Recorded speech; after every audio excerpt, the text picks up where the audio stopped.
வாங்க பேசலாம். இது வாய்ஸ் ஆஃப் சத்யா சகோ. தமிழக வெற்றி கழகம் மீண்டும் மீண்டும் நீட் தேர்வு அரசியல் மோசடி. திமுக தலைமை மக்களிடமும் மாணவர்களிடமும் பகிரங்க மன்னிப்பு கேட்க வேண்டும். ஆட்சிக்கு வருவதற்காக ஒரு பெரும் பொய், ஆட்சிக்கு வந்ததும் அதைவிட இன்னும் மிகப்பெரிய பொய் என்பதே திமுக தலைமையின் அறமற்ற அரசியல். பொய் வேடம் தரிக்கும் கபட நாடக திமுக தலைமையின் பொய்முக வரலாறு அன்றில் இருந்து இன்று வரை நில்லாமல் நீள்கிறது. எப்படியும் ஆட்சிக்கு வர வேண்டும் என்பதற்காக நூற்றுக்கணக்கான பொய்களின் பட்டியலை தேர்தல் அறிக்கைக்காக 2021 தேர்தலின் போதும் வெளியிட்டது. அப்பட்டியலின் முக்கிய பொய்களில் ஒன்றுதான் நீட் தேர்வை ரத்து செய்யும் முயற்சி என்ற அறிவிப்பு.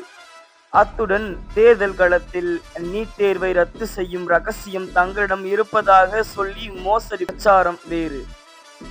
ஆட்சிக்கு வந்ததும் நீட் தேர்வை நீக்கும் அதிகாரம் மாநில அரசுக்கு இல்லை, அது ஒன்றிய அரசின் அதிகாரத்தின் கீழ் உள்ளது என்று சொல்லி தப்பித்தனர். பொய்களாலும் மோசடிகளாலும் மக்களை ஏமாற்றி 4 ஆண்டுகளாக தப்பித்தவர்கள் இதோ இப்போது 2026 தேர்தல் நெருங்குவதால் மீண்டும் நீட் போராட்டம் முடிந்துவிடவில்லை என்று நீட்டி முழக்குகின்றனர். அனைத்து சட்டமன்ற கட்சி தலைவர்களுடனான கலந்தாலோசனை கூட்டம் என்ற ஓர் நாடகத்தையும் இப்போது அரங்கேற்றியுள்ளனர். இயலாமையை மறைப்பதற்காக எல்லாவற்றிற்கும் அனைத்து கட்சி கூட்டம், அனைத்து சட்டமன்ற கட்சி தலைவர்கள் கூட்டம், சட்டமன்ற பேரவையில் தனி தீர்மானம் என ஏதாவது ஒரு வகையில் திசை திருப்பி மக்களை ஏமாற்றுவதுதான் திமுக தலைமையின் தொன்று தொட்டு வழக்கம். இதோ இப்போது அனைத்து சட்டமன்ற கட்சி தலைவர்கள் கூட்டத்தில் நீட் தேர்வில் இருந்து விலக்கு பெறுவதற்கு ஆலோசனைகளை வேறு முதலமைச்சர் கேட்டிருக்கிறார்.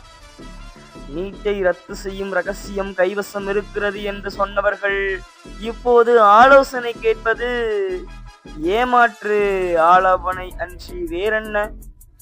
நீட் தேர்வு ரத்து செய்யப்பட வேண்டும் என்பதுதான் நமது சமரசமற்ற நிலைப்பாடு. மாநில பட்டியலுக்கு கல்வி மாற்றப்படுவதே நிரந்தர தீர்வு. சிறப்பு ஒத்திசைவு பட்டியலில் கல்வியை சேர்க்க வேண்டும் என்பது ஒரு தற்காலிக தீர்வு என்றும் நாம் கூறினோம். நீட் தேர்வை ரத்து செய்வதற்காக மட்டுமன்று, நிரந்தரமாக மக்கள் பக்கம் நிற்கும் நாம் எப்போதும் இப்படித்தான் எதிலும் தீர்வை நோக்கியே யோசிப்போம்.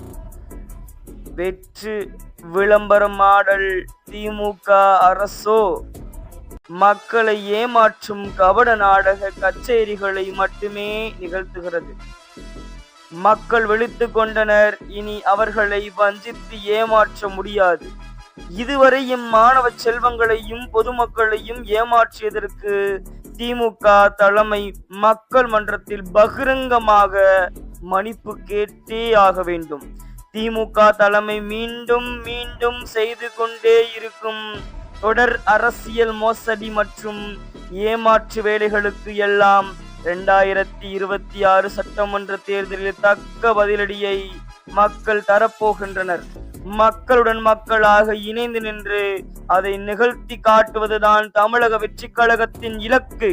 நிச்சயமாக இது 2026 நிகழும், நிகழ்ந்தே தீரும். இப்படிக்கு தமிழக வெற்றி கழக தலைவர் விஜய்.